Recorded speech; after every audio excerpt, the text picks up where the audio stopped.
Assalamualaikum warahmatullahi wabarakatuh. Halo semuanya, jumpa lagi dengan saya Chow Sing Sing, kurator dari podcast Horror Night Story. Halo, apa kabar semuanya? Semoga kalian semua sehat-sehat ya. Dan seperti biasanya, pada hari ini saya kembali dan akan membawakan sebuah kisah mistis untuk kalian semua. Kisah mistis kali ini saya datangkan dari treat horornya Mas Freddy Spare yang menceritakan tentang pesugihan kera. Oke, daripada kita berlama-lama, mari kita simak ceritanya. Kisah ini terjadi sekitar pertengahan tahun 97. Saya langsung mengambil sudut pandang tetangga saya. Sebut saja nama tetangga saya ini Sobri. Dia tinggal di salah satu desa di Kabupaten Timur Jawa. Kisah ini menceritakan tentang paman dari Sobri, Rahman namanya. Usianya 42 tahun. Rahman adalah seorang petani, sama seperti kebanyakan orang di desanya. Rahman dan istrinya Saro hidup sederhana dengan dua anaknya. Yang pertama usianya 12 tahun namanya Arif. Yang kedua usianya 5 tahun namanya Mila. Keduanya tumbuh sehat meski hidup sederhana. Sehari-hari, Rahman menggarap 2 petak tanah sawah miliknya, ditambah dengan 4 petak sawah milik tetangganya yang dipasrahkan kepadanya. Hidupnya pun cukup dengan sebuah rumah semi permanen yang terlihat sama dengan tetangga lainnya. Suatu hari, Rahman yang tengah beristirahat di pondok sawahnya dihampiri oleh istrinya yang terlihat berjalan dengan murung.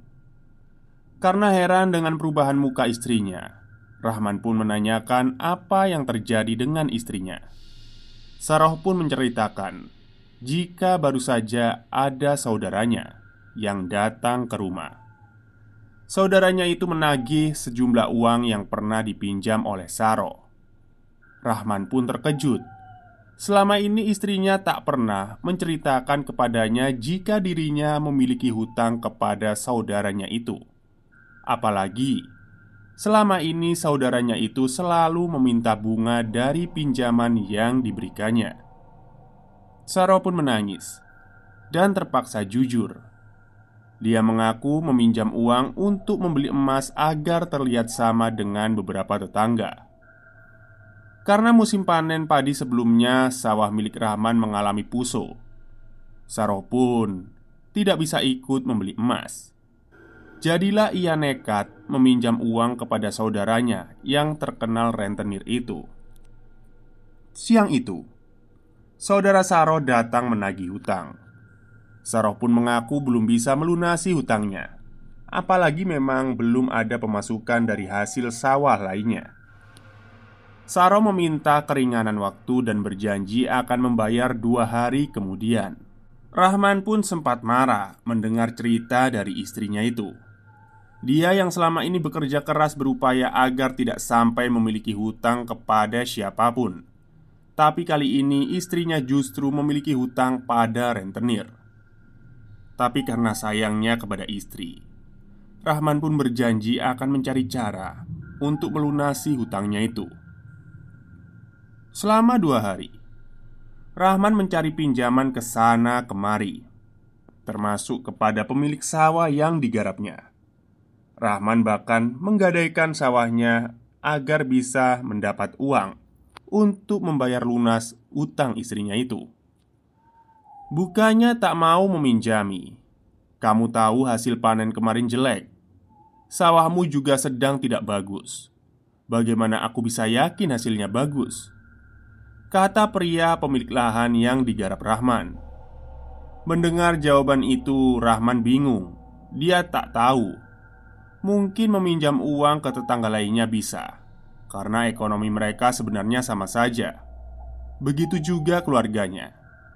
Rahman takut kalau-kalau hutang istrinya malah terdengar banyak orang. Akhirnya Rahman pun memilih pulang dengan tangan kosong. Saroh yang mendengar kabar itu pun ikut khawatir. Dia ingin mengembalikan kalung emas yang sudah dibelinya sebagai pengganti hutang. Tapi di sisi lain, dia tak kuat menanggung malu jika nanti tetangga-tetangganya menanyakan kemana perginya kalung yang melingkar di lehernya itu. "Biar aku besok bicara dengan saudaramu. Siapa tahu dia mau memberi waktu lebih untuk utangmu. Coba aja aku janjikan hasil panen depan.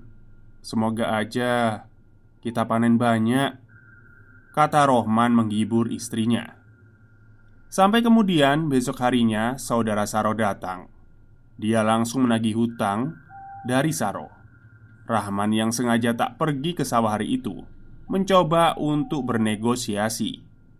Dia meminta tenggat waktu, tapi bukannya menerima.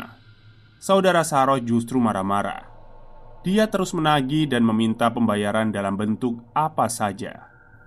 Saroh yang melihat saudaranya marah tak bisa melakukan apa-apa kecuali menunduk. Suara keras saudara Saroh ikut mengundang perhatian para tetangga. Tanpa disuruh, mereka sudah bergerombol di depan rumah Rahman. Melihat ada banyak orang, saudara Saroh semakin menjadi. Kali ini dia meminta kalung yang ada di leher Saroh sebagai jaminan. Saroh menggenggam erat kalungnya, seakan tak rela jika sampai menjadi jaminan. Rahman seakan kehabisan darah. Dia malu melihat ada banyak orang yang ikut melihat di depan rumah. Tak lama saudara Saroh mendekat dan mengambil kalung yang diberikan Saroh dengan paksa. Sambil tersenyum, saudara Saroh beranjak dari kursinya.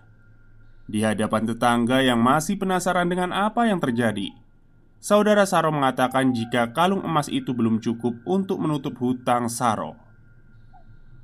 "Aku akan kembali lagi. Cepat cari sisa hutangnya. Kalau memang tidak kuat membayar, ya jangan hutang." Saroh pun hanya bisa terisak melihat kalung kesayangannya dibawa pergi. Sementara Rohman yang tidak pernah membayangkan akan berada di posisi itu hanya bisa diam sambil menggigit bibir. Dia marah, tapi tak kuasa untuk melawan. Apalagi dirinya memang dalam posisi berhutang. Sempat terdengar bisik-bisik ibu tetangga yang mengatakan jika kalung pembelian Saro adalah hasil berhutang. Suara itu semakin menyayat hati Saro dan Rohman yang masih terdiam di ruang tamu. Hari itu pun berlalu dengan sakit hati yang tak tertahankan untuk kedua suami istri itu. Esok harinya, Saro tak mau keluar rumah. Bahkan ketika kedua anaknya mengajak Saro untuk pergi ke rumah neneknya di desa sebelah, Saro menolak. Kedua anaknya pun bingung dengan sikap ibunya yang berubah tertutup. Kebetulan saat kejadian penagihan hutang terjadi, kedua anak itu sedang tidak ada di rumah. Arif bersekolah dan Mila tengah dibawa salah satu adik Saro. Di tempat lain, Rohman tengah merasakan emosi yang cukup tinggi. Kejadian sehari sebelumnya belum bisa diterimanya. Hatinya masih jengkel dan panas karena dibuat malu di depan istri dan tetangganya. Di tengah kemarahannya, Rohman memilih mencari temannya Samsuri. Temannya yang satu ini adalah sopir truk antar provinsi. Rohman berpikir jika dia bisa curhat kepada temannya yang memiliki segudang pengalaman jalanan itu. Jarak rumah Rohman yang berjarak 5 km dari rumah Samsuri tak menjadi penghalang. Meski tak punya sepeda motor, Rohman nekat berjalan kaki melewati lebatnya kebun kelapa dan 2 aliran sungai. Selama perjalanan, Rohman terus dihantui ingatannya tentang kejadian kemarin. Saat tiba di rumah Samsuri, Rohman pun langsung menumpahkan perasaannya kepada kawannya itu. Semua hal dia ceritakan, termasuk marah dan jengkelnya akibat hutang piutang itu. "Lah, terus pengennya sampean piye, Mas? Mau disantet tak saudaramu itu atau gimana?" tanya Samsuri sambil menyesap kopinya. Ditawari hal itu, Rohman pun kaget. Meski sangat marah, Rohman masih belum kepikiran untuk melakukan hal buruk kepada saudara istrinya itu. "Yo kak, yo ojo sampai main santet loh.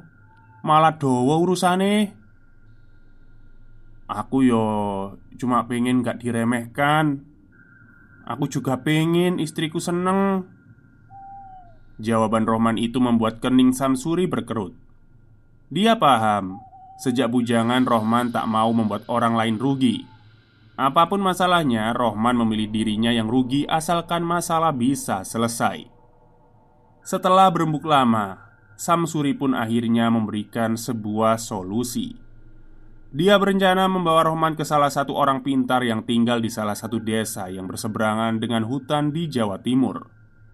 Samsuri mengatakan jika orang tersebut bisa membantu Rohman agar masalah ekonominya teratasi. Rohman pun menyanggupi, asalkan itu bisa membuat masalahnya, terutama sakit hatinya, terobati. Pendek cerita, Rohman dan Samsuri berangkat menuju lokasi orang pintar itu pada Minggu sore. Karena menurut Samsuri, orang itu hanya bisa ditemui selepas maghrib. Keduanya pun berangkat menggunakan Yamaha RE King ke tempat itu. Rumah orang pintar itu sebut saja Mbah Wage, cukup jauh dari jalan besar.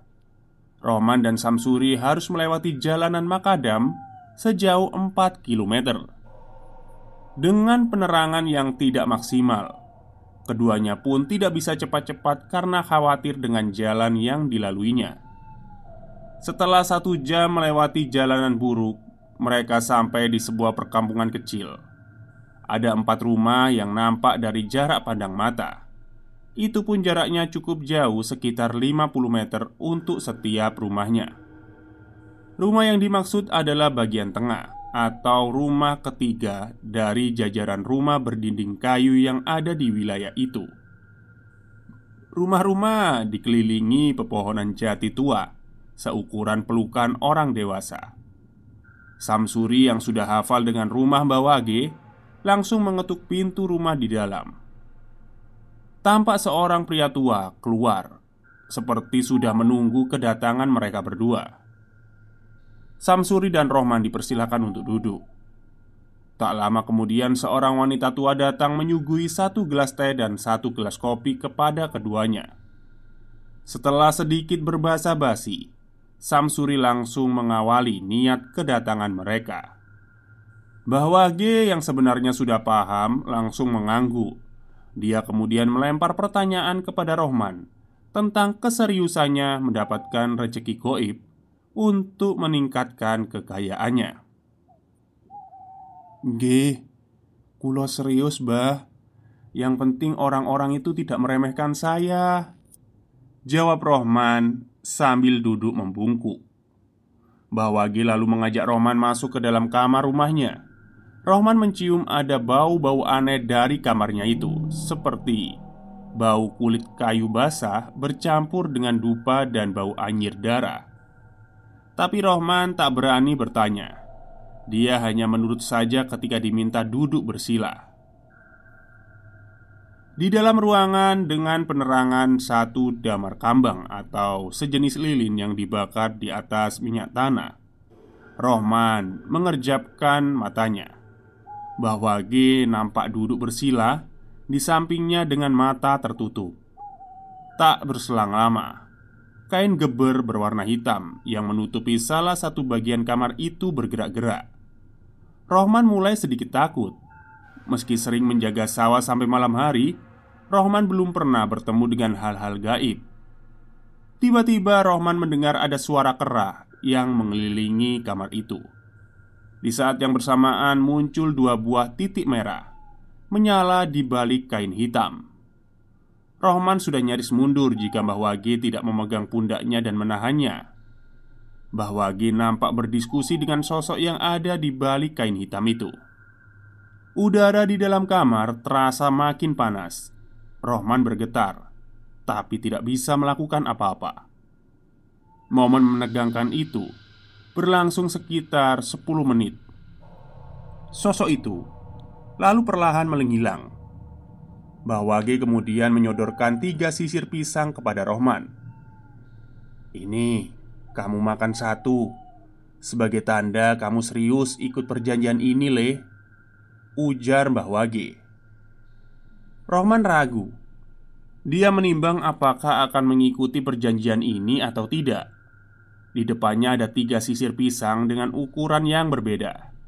Yang satu ukurannya kecil seperti pisang Berlin, yang satu lagi pisang yang baru matang, dan yang satu lagi pisang yang nampak sangat matang.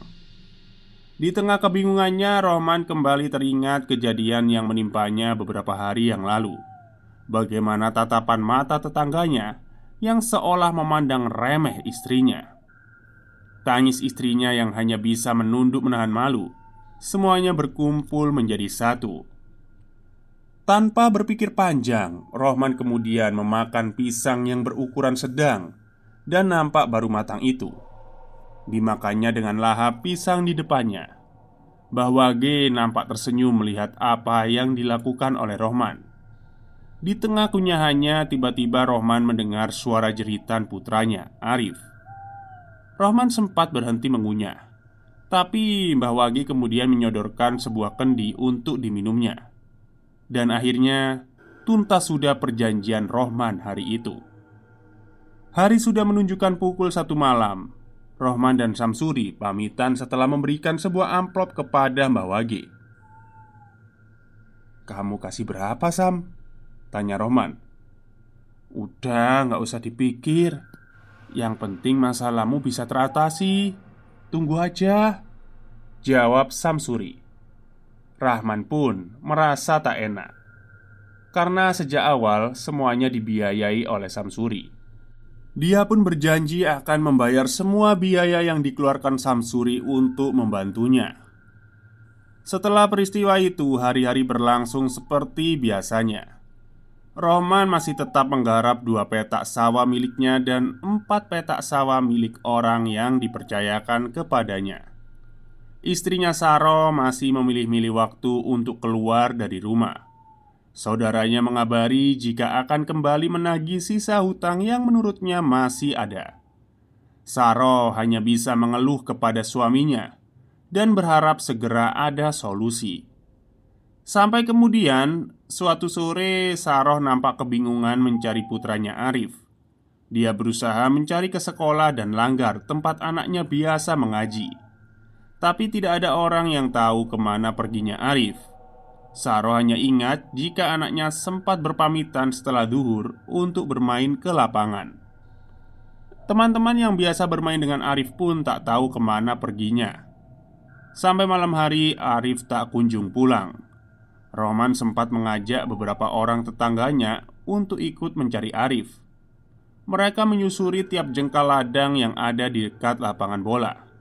Di tahun itu, kebun masih sangat lebat. Apalagi jarak desa tempat tinggal Rohman dan kaki gunung hanya terpaut 2 kilometer saja. Warga sempat menyalakan obor berkeliling tempat-tempat yang biasa digunakan untuk bermain anak-anak.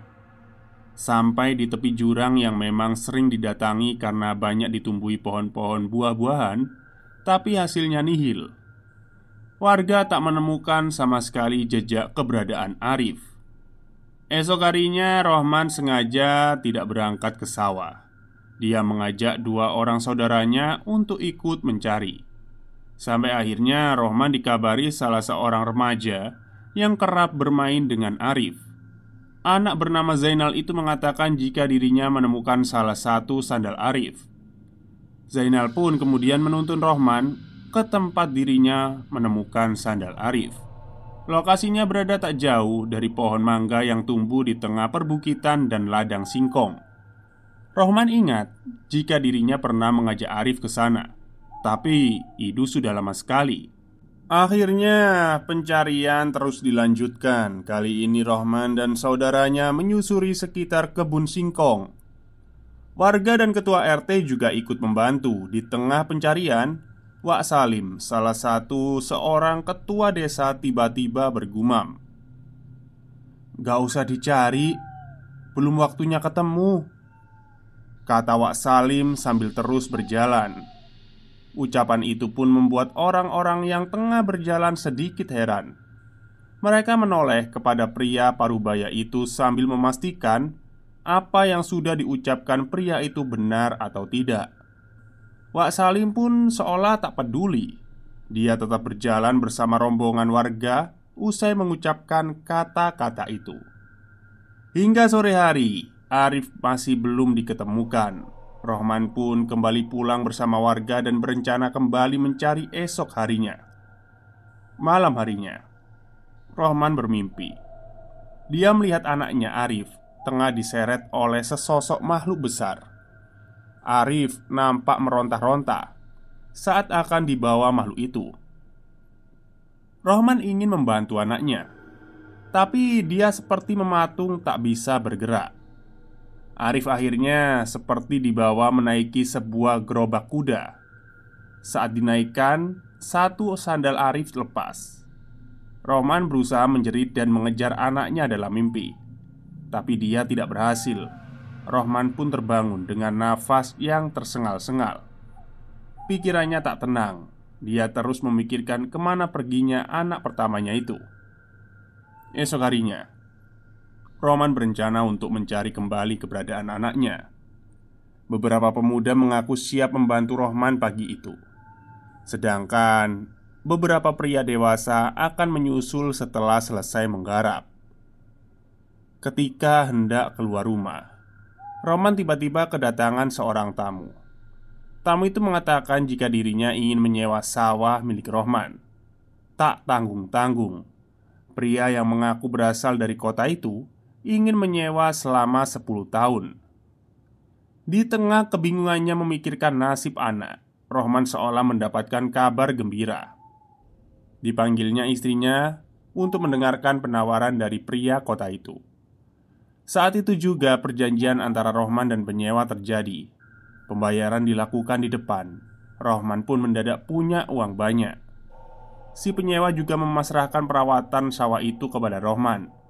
Jadi Rohman tetap bisa menggarap sawah miliknya meskipun sudah disewa oleh orang. Hati Rohman pun riang. Dia nyaris lupa ketika anaknya belum ditemukan, jika tidak diingatkan para pemuda yang sudah duduk di depan rumahnya. Pencarian hari itu berlangsung singkat. Penyebabnya di tengah jalan tiba-tiba Wak Salim kembali muncul. Pria tua yang dianggap paham dengan hal gaib mengatakan jika Arif tak usah dicari, karena jika sudah waktunya akan ditemukan. Dia bahkan mengatakan pada Rohman jika Arif masih hidup. "Wes, gak usah didolei. Nanti kamu akan bertemu dia kok," ujar Wak Salim kepada Rohman. Meskipun ragu, tapi banyak warga yang akhirnya sepakat dengan Wak Salim. Apalagi selama ini, jika ada masalah yang berkaitan dengan hal gaib, Wak Salim lah yang selalu membantu. Singkat kisah, semua orang kembali ke rumahnya. Karena Rohman sendiri akhirnya memilih mempercayai ucapan Wak Salim. Di rumah, Saro masih menunggu kabar pencarian. Mila, anak bungsu Saro, juga nampak tak sabar menunggu kepulangan kakaknya yang sudah 3 hari tidak pulang. "Kata Wak Salim, Arif sehat kok.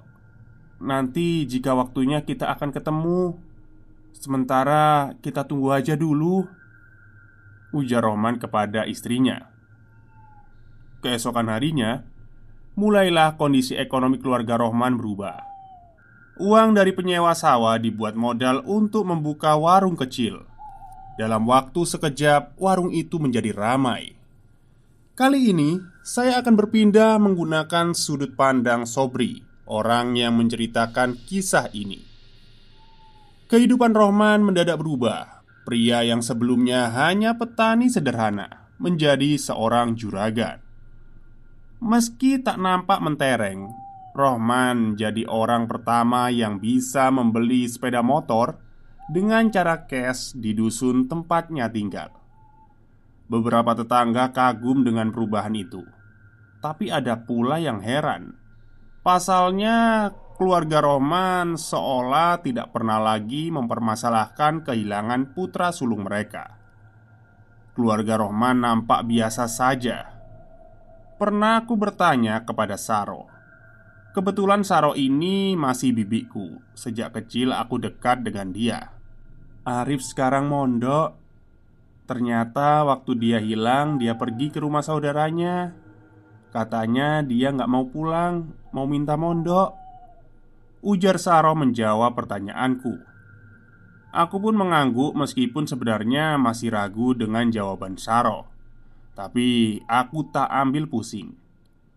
Sampai 8 bulan kemudian aku melihat kondisi keluarga Rohman kembali goyah.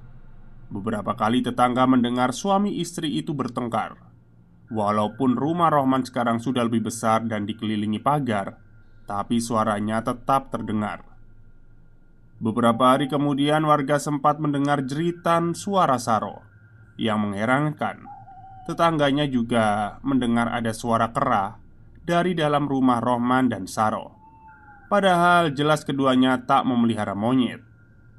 Warga yang hendak bertanya merasa segan. Mereka akhirnya memilih diam sambil melihat apa yang terjadi esok harinya. Ternyata tepat setelah duhur, keluarga Rohman mengumpulkan beberapa tetangganya, termasuk aku. "Bapak, Ibu, saya mau pamit pergi ke Bali ya. Mohon maaf jika ada salah selama ini. Saya mau bekerja di sana sekaligus membawa Mila yang sedang sakit," ucap Saro. Tak jelas apa sakit yang menimpa Mila. Aku berusaha melihat kondisi Mila yang saat itu ada di gendongan Saro. Memang Mila terlihat pucat. Kasihan Mila, batinku saat itu. Sejak siang itu Rohman pun pergi bersama anak istrinya. 1 tahun kemudian sejak kepindahan keluarga Rohman, kala itu krisis moneter sedang menimpa Indonesia. Aku yang saat itu masih bekerja serabutan mencoba peruntungan merantau di Bali. Aku ikut salah satu kenalan bekerja di salah satu salon di daerah Denpasar. Sekitar seminggu setelah bekerja di sana, tak sengaja aku bertemu Saro di salah satu sudut jalan dekat Pantai Kuta. Saro membawa sebuah wadah besar berisi minuman ringan.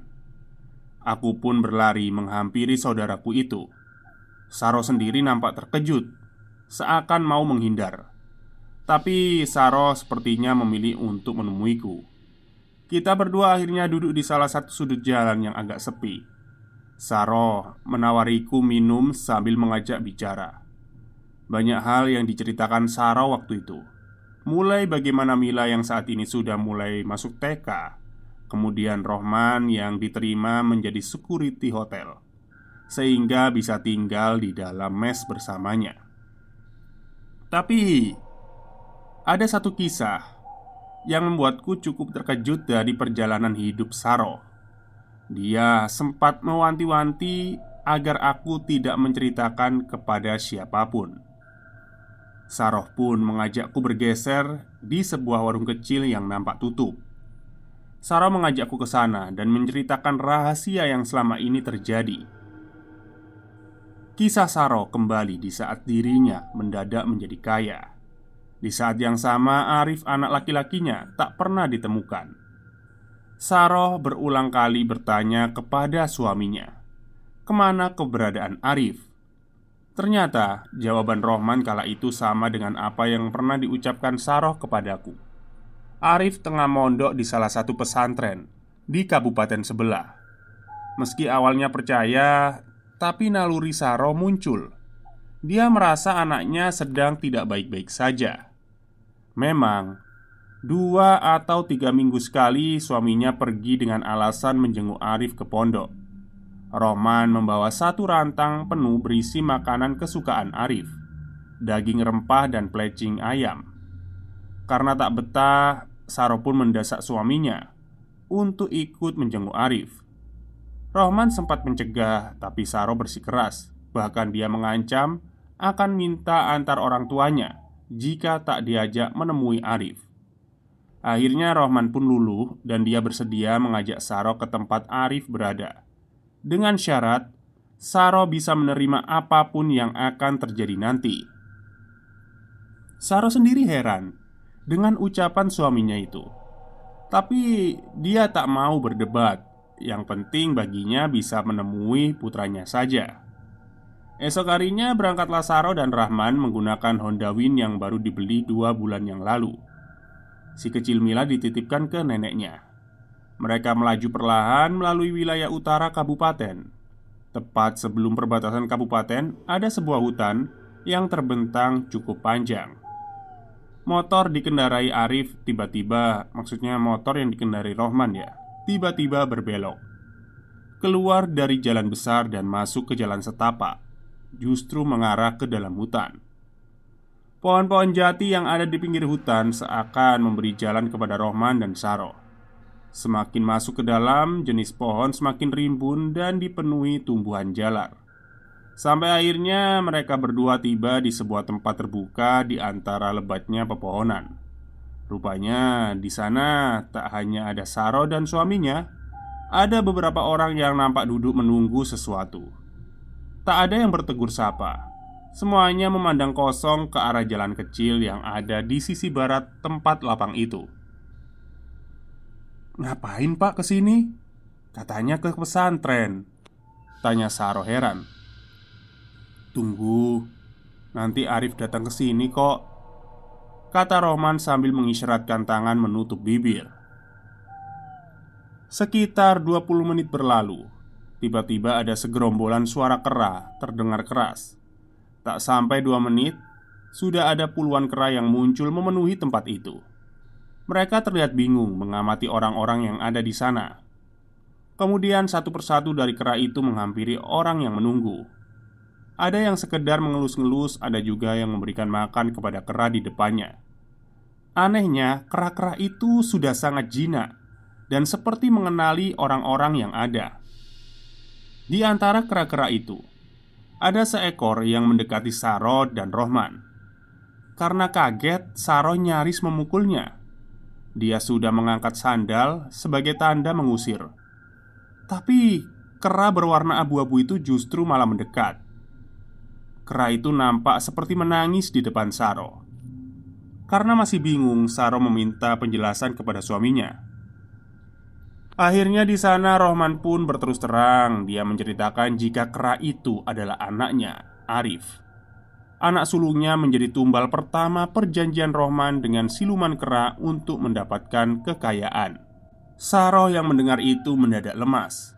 Rohman menahan tubuh istrinya agar tidak jatuh ke tanah. Kepala Saro mendadak pusing antara percaya dan tidak dengan apa yang didengarnya. Di depannya, kera yang tadi menghampiri seolah menangis melihat kondisi Saro yang ambruk di tubuh Rohman.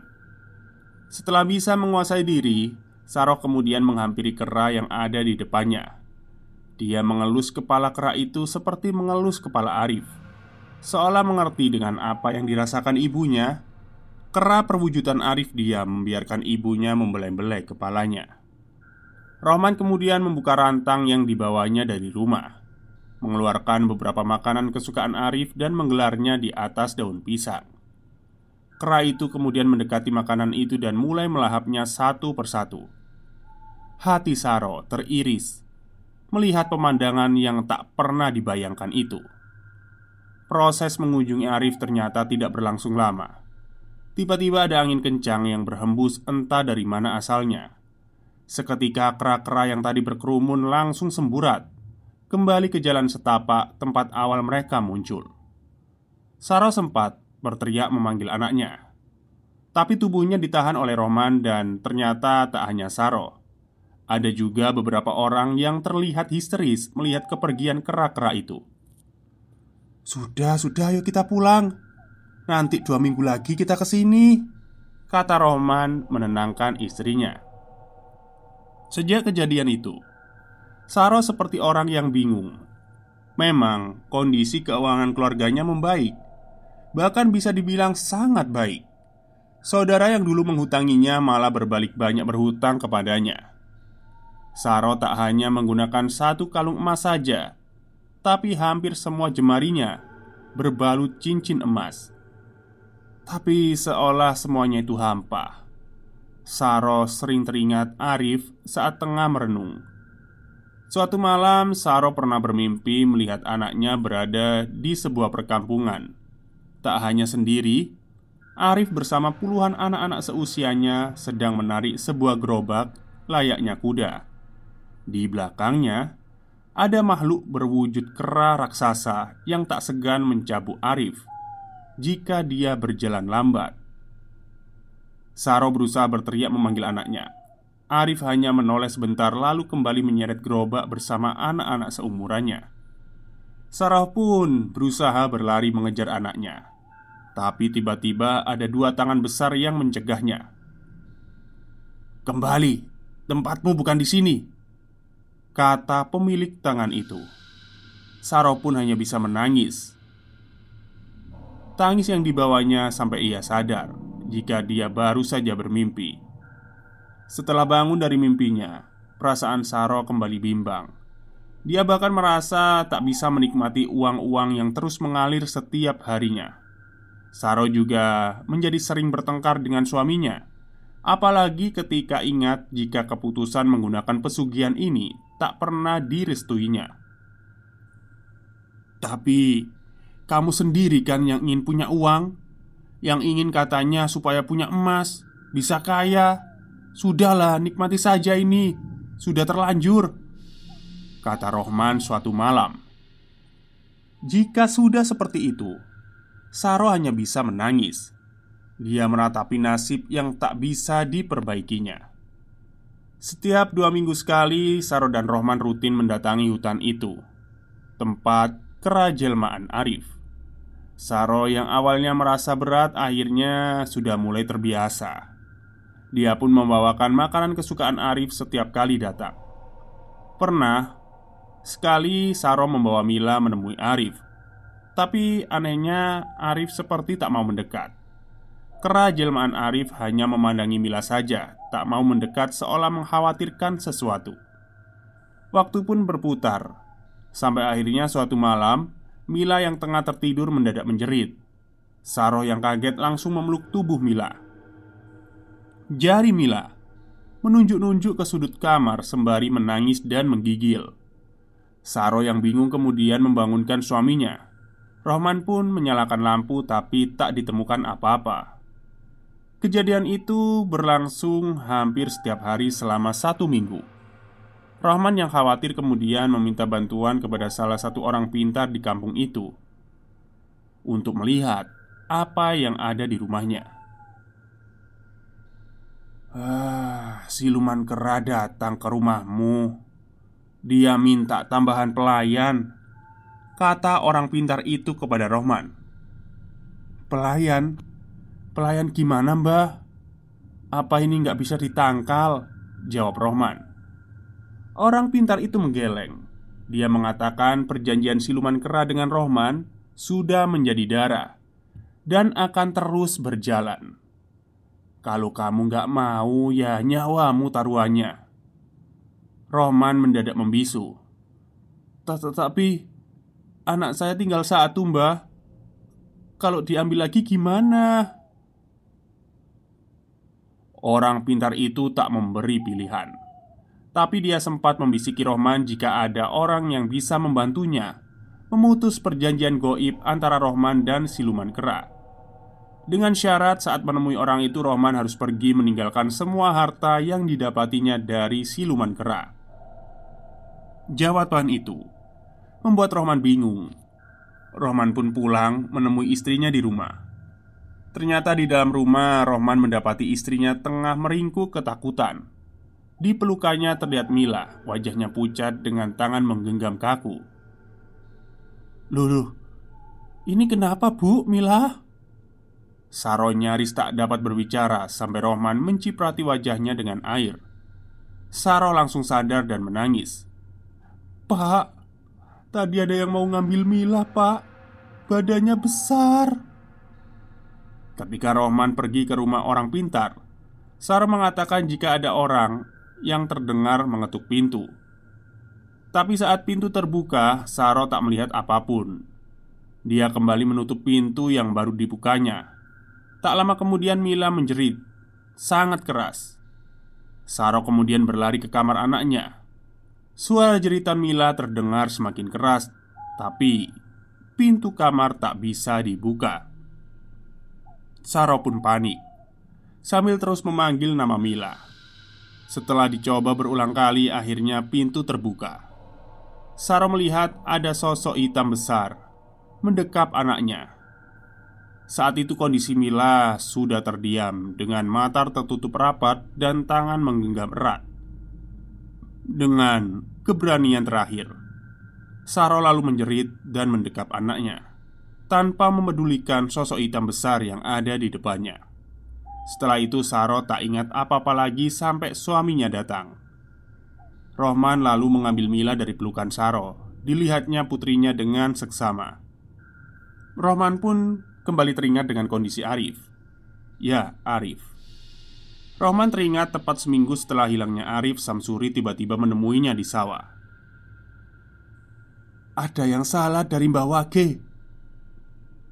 Nanti malam kamu disuruh menaruh ini di bawah bantalmu," ucap Samsuri. "Untuk apa? Udah ambil saja.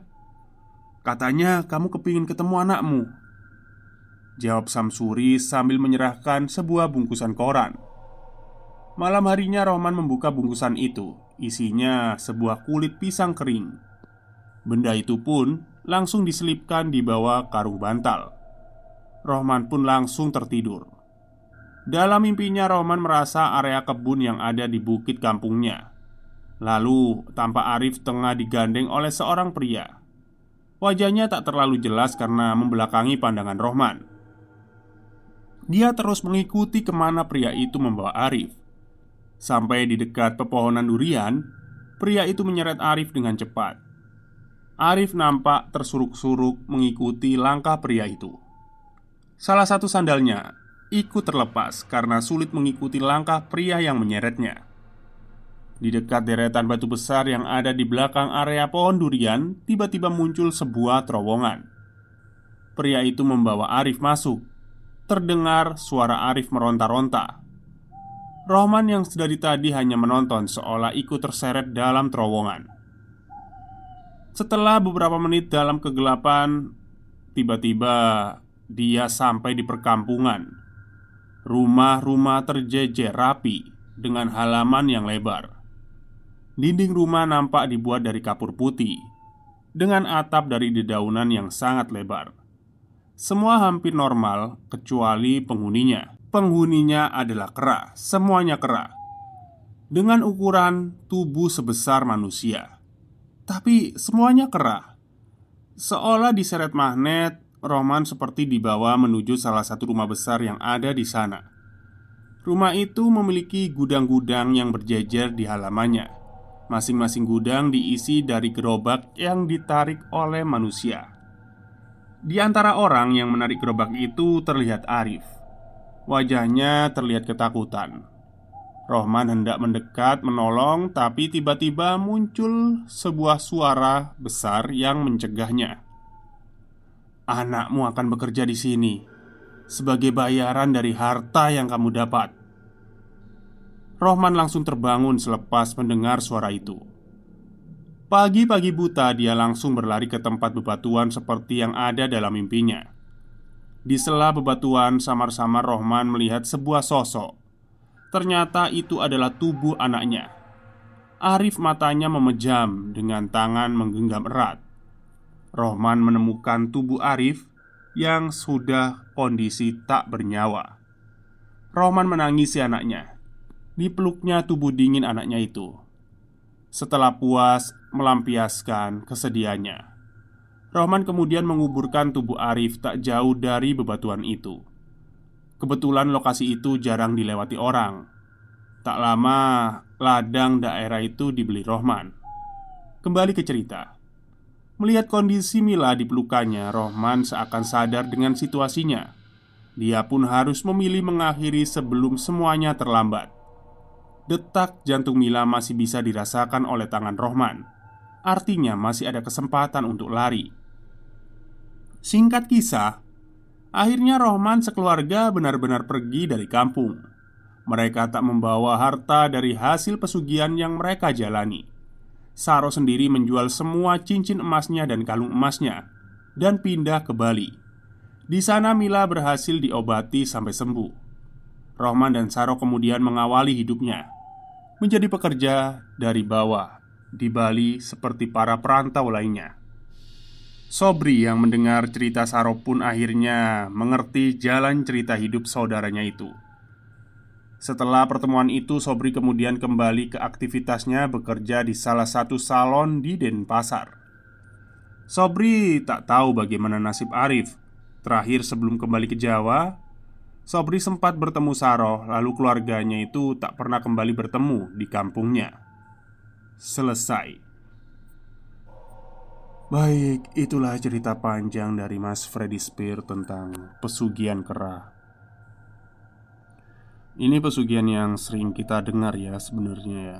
Jadi eh, kayak pesugihan Gunung Kawi mungkin ya. Jadi ada beberapa yang orang yang mendatangi tempat tertentu di Gunung Kawi itu didatangi monyet-monyet gitu ya kan.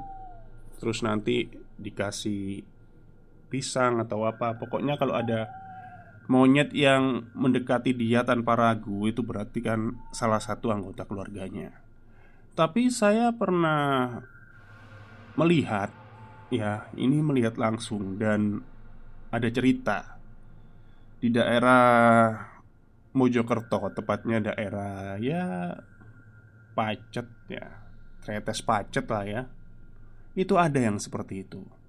Jadi ada orang biasanya itu nunggu di pinggir jalan, terus nanti didatangi oleh seekor kera. Tapi keranya itu kayak jinak banget gitu. Terus dikasih makanan, entah ciki, pisang, kayak gitu. Ya itu entah bener atau enggak ya. Tapi katanya itu biasanya anaknya tumbal pesugihan gitu. Oke, mungkin itu saja cerita untuk hari ini. Semoga kalian semua suka. Wassalamualaikum warahmatullahi wabarakatuh.